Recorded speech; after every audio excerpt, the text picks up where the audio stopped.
রাতের আধারে আমার গর্জন শুনলে ভয়ে থমকে যায় পুরো জঙ্গল। আমিই হলাম এই বনের আসল রাজা।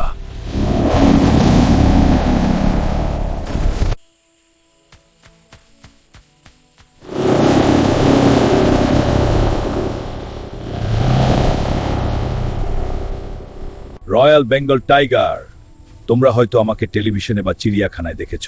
সবাই আমাকে ভয় পায়,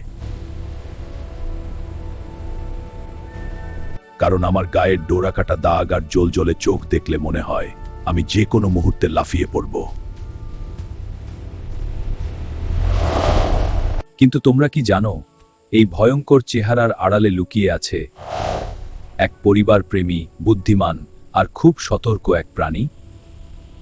আজ আমি তোমাদের আমার ডায়েরি থেকে জঙ্গলের সেরা শিকারী হয়ে ওঠার সব গোপন কথা শোনাবো।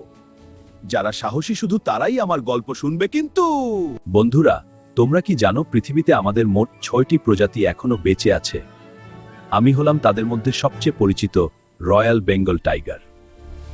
আমাদের ভাই বোনের মধ্যে সাইবেরিয়ান টাইগার থাকে বরফের দেশে, আর সুমাত্রান টাইগাররা থাকে ছোট দ্বীপে। আমরা এক এক জায়গায় থাকি বলে আমাদের গায়ের রং আর আকার একটু আলাদা হয়, কিন্তু আমাদের সবারই গায়ের ডোরাকাটা দাগগুলো থাকে।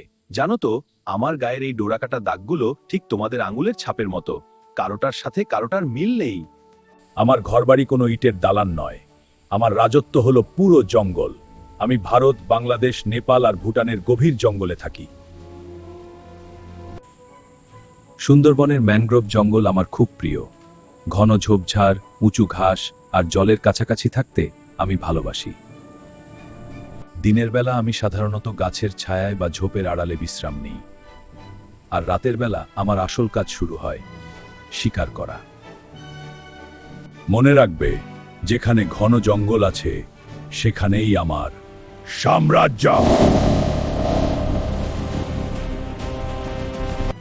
আমি হলাম একজন নিখুঁত মাংসাশী। আমার প্রিয় খাবার হলো হরিণ, শুয়োর, এমনকি মাঝে মাঝে বড় মোষও।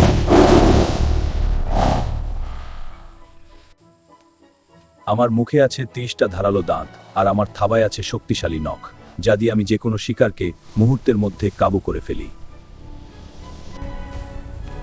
আমি একা শিকার করতে ভালোবাসি। একবার যদি আমি কোনো বড় শিকার ধরতে পারি, তবে সেই খাবার আমি কয়েকদিন ধরে খাই। কিন্তু ভুলেও কখনো আমি গাছের ফল বা ঘাস খাই না।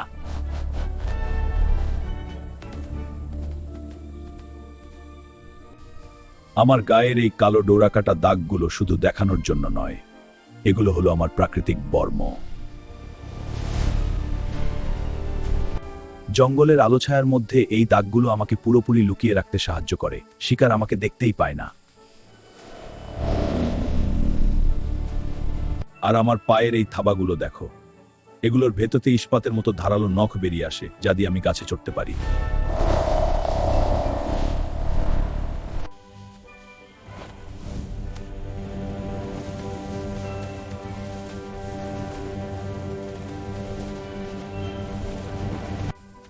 আর শিকারকে আঁকড়ে ধরতে পারি।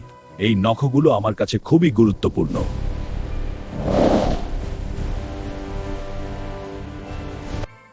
আর শিকারকে আঁকড়ে ধরতে পারি। এই নখগুলো আমার কাছে খুবই গুরুত্বপূর্ণ।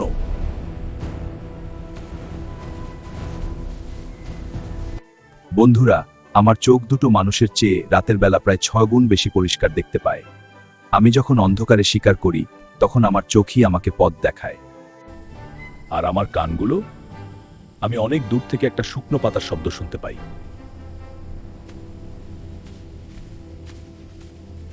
বাতাসের সামান্যতম পরিবর্তনও আমার চোখ আর কান থেকে এড়ায় না। এই শক্তিশালী ইন্দ্রিয়গুলোই আমাকে জঙ্গলের সবচেয়ে সেরা শিকারী করে তোলে। আমি কেন জঙ্গলের রাজা? আমি শুধু শিকার করি না, আমি জঙ্গলের আসল পরিবেশবিদ।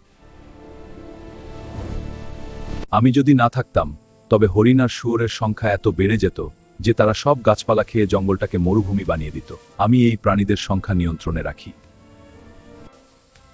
জঙ্গলের স্বাস্থ্য, আমি অসুস্থ আর দুর্বল প্রাণীদের শিকার করি, যা জঙ্গলের বাকি সুস্থ প্রাণীদের রোগমুক্ত থাকতে সাহায্য করে।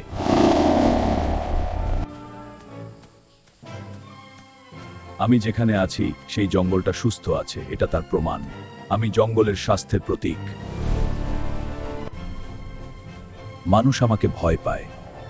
মাঝে মাঝে খাবারের অভাবে বা জঙ্গল কমে যাওয়ায় আমি লোকালয়ে ঢুকে পড়ি, তখন মানুষ আতঙ্কিত হয়ে পড়ে। এটা আমি ইচ্ছে করে করি না বন্ধুরা, শুধু যখন খুব ক্ষুধার্ত থাকি বা আমার থাকার জায়গা কমে যায় তখনই এমনটা হয়। আমাদের সংখ্যা দিন দিন কমে যাচ্ছে, কারণ মানুষ আমাদের জঙ্গল কেটে ফেলছে। আমাকে বাঁচানো খুব জরুরি, কারণ আমি না থাকলে পুরো জঙ্গলটাই নষ্ট হয়ে যাবে।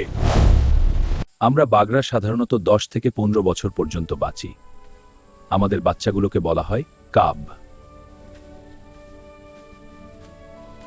মা বাঘ তার বাচ্চাদের খুব সাবধানে লালন পালন করে। ছোট কাবরা প্রথমে কিছু দেখতে পায় না। মা তাদের শিকার করা শেখায়, গাছে চড়তে শেখায়, আর শত্রুর হাত থেকে রক্ষা করে। আমরা সাধারণত একা থাকতে ভালোবাসি, কিন্তু পরিবারকে আমরা খুব বেশি মূল্য দিই। আমি হলাম সাহস, শক্তি আর স্বাধীনতার প্রতীক।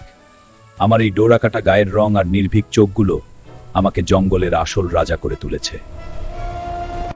আমি তোমাদের কাছে একটা অনুরোধ করতে চাই, দয়া করে আমাদের জঙ্গল কেটে ফেলো না।